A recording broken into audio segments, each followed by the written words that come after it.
భీష్ముడు తను life long పెళ్లి చేసుకోవాలని ప్రామిస్ చేస్తాడా? స్టోరీలోకి వెళ్ళిపోతే శాంతను మహారాజు తన 8వ కొడుకు కూడా తన దగ్గర లేడు అనేసి ఫుల్ డిప్రెస్ అయిపోతూ ఉంటాడు. అప్పుడు గంగాదేవి తన బాధను చూడలేక తన కొడుకుని తిరిగి తీసుకొస్తుంది. అండ్ తనే భీష్ముడు. ఇంతకీ మీకు భీష్ముడు అసలు పేరు తెలియదు కదా?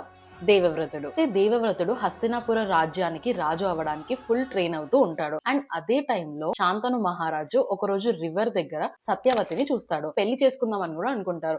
దానికి సత్యవతి కూడా ఒప్పుకుంటుంది. కానీ సత్యవతి వాళ్ళ డాడీ ఒప్పుకోడు. సత్యవతికి పుట్టిన పిల్లలే ఈ రాజ్యానికి రాజు అవ్వాలి అని వాళ్ళ డాడీ అనుకుంటాడు. కాకపోతే ఆల్రెడీ దేవవ్రతుడు ఆ సింహాసనం కోసం ట్రైన్ అవుతూ ఉంటాడు. అందుకే ఇంకా శాంతను మహారాజు ఏం మాట్లాడకుండా అక్కడి నుంచి సైలెంట్ గా వెళ్ళిపోతాడు. ఈ విషయాలన్నీ తెలుసుకున్న దేవవ్రతుడు సత్యవతి వాళ్ళ డాడీ దగ్గరికి వెళ్ళి, నాకు ఈ రాజ్యం పైన ఎలాంటి ఆశ లేదు, నేను రాజు అవ్వాలి అని అనుకోవట్లేదు అని అంటాడు.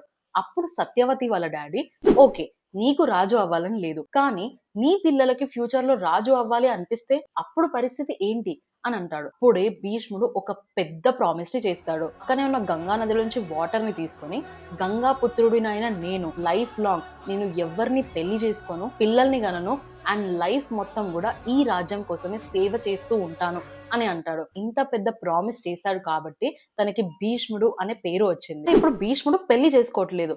మరి కౌరవులు, పాండవులు వీళ్ళందరూ ఎక్కడి నుంచి వచ్చారు అని తెలుసుకోవాలనుకుంటే నెక్స్ట్ పార్ట్స్ చూడండి.